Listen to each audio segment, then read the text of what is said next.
ask you about that real quick. Roland Martin's with us now from CNN. Roland, Sarah Palin. Right. Is it a disastrous pick? Is it an all right pick? What do you think?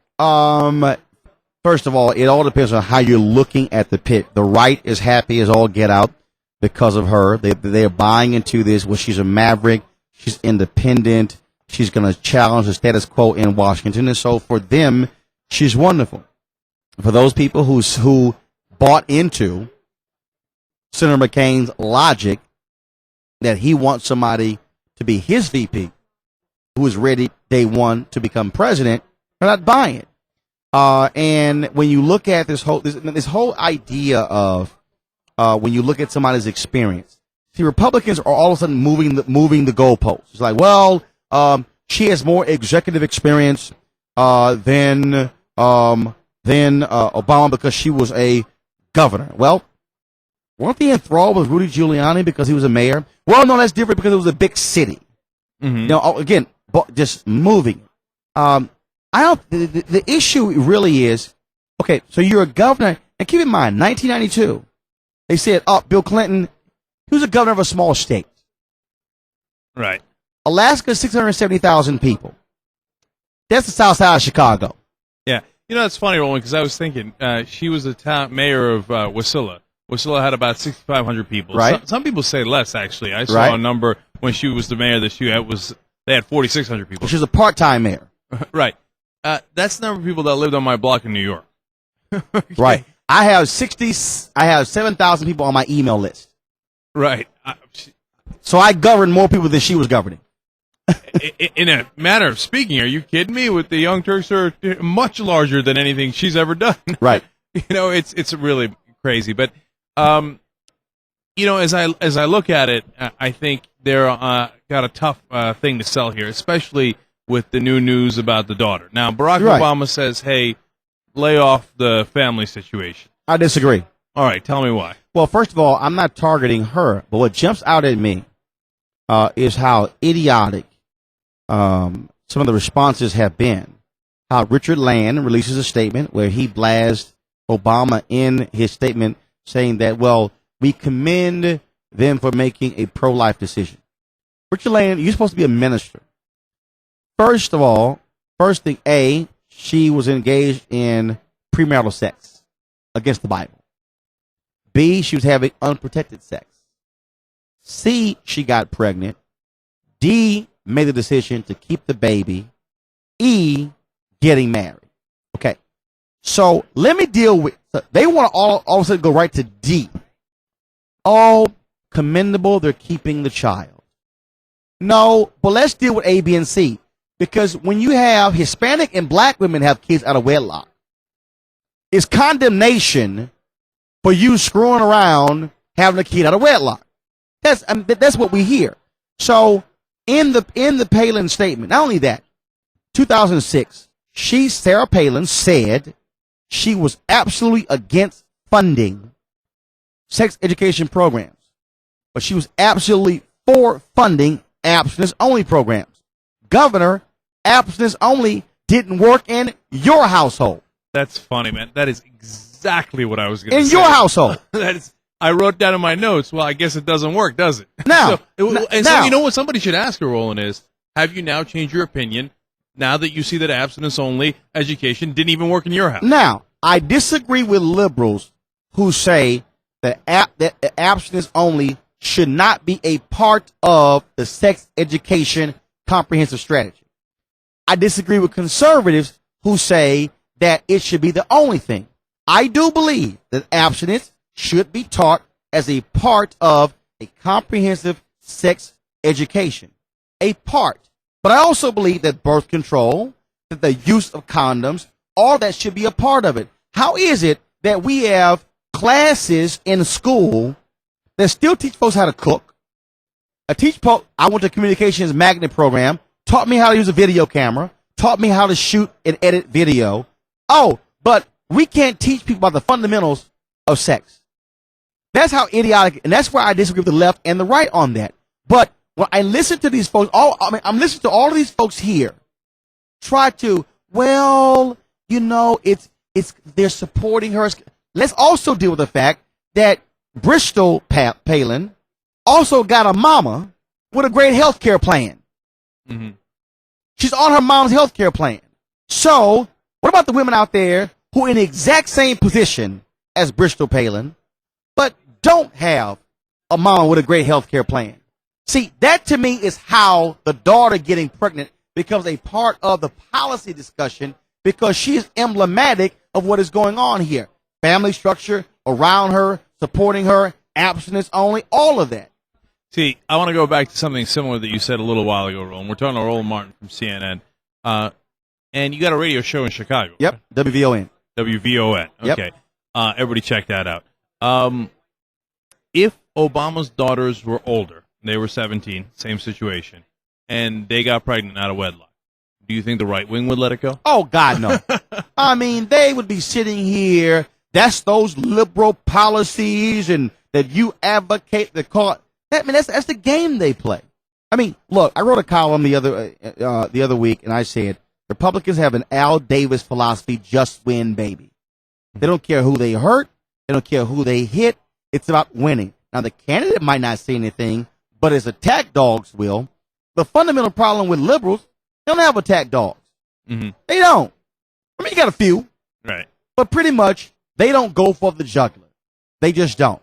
I think on this issue here, it needs to be talked about because there is a significant public policy. She needs to be asked about it. Now, one person told me, well, I think what would really be helpful for her if she makes the issue of teen pregnancy part of the campaign. I said, she can't now. Because the moment she does, that statement about, oh, the privacy of my children, please respect that, goes out the window, because what that now means is you're pimping your daughter's pregnancy. Yeah, the other issue that comes along with that, I don't know if you saw this, Roland, is that in 2006 when she was running for governor, she said that even if her daughter was raped, she wouldn't allow an abortion. You know what? And James Robinson, the pastor, Robinson, I believe his mom, I believe he is the product. I think he is. Let me tell you something. I might be an evangelical. My wife might be an ordained minister. But I'm sorry. Guy rapes my daughter. I ain't raising a child of a rapist. That's just me. I think that's a lot of Americans. I think she's way Even outside these the mainstream conservatives on that. are lying. You try to tell me, let one of these daughters of one of these many of these guys walking around here, especially most of these Lily guys walk around here, and let some guy on the south side of Chicago rape one of their daughters. And they're going to have it? They ain't raising that child. I mean, don't even try to sit here and try to debate me on that. Ain't gonna happen. It's not gonna happen. Right. Yeah, and I think that could really – it depends on how much the media focuses on it, but I think that could come back to hurt the McCain campaign because that's a position that is way outside the mainstream of America. Way. Right. Man, this whole – well, look, I get this whole value of life, but it's also why a lot of these guys don't support the abortion pill. Mm-hmm. I mean, it's like, wait a minute. So a woman gets raped, you take a pill before you even get to the point of the baby being performed. You against that? Man, please. I mean, that's look, I know some suburban women who be like, now look, I might lock you over here, but no. We ain't raising a child a byproduct of a rape. No. Yeah, no way, no how. Roland, as we came here, we were wondering if there was going to be any African Americans at all at this convention. About 12. I've seen some faces, right? But right. I don't know if they're Republicans. I don't know if they're delegates. I don't know what they are, right? But I mean, how did they go around? I mean, you were just talking to Armstrong Williams, right? How did they do outreach when they got nothing to campaign on? Well, I think part of the problem is they are dishonest when it comes to the visceral reaction that black folks have towards Republicans. They also want to deny their history, deny their legacy. I do believe that the Republicans could make an argument to appeal to African Americans, but they have to first be honest. I think you have to walk in and say, okay, like for instance, George Vanovich was the mayor of Cleveland, Ohio.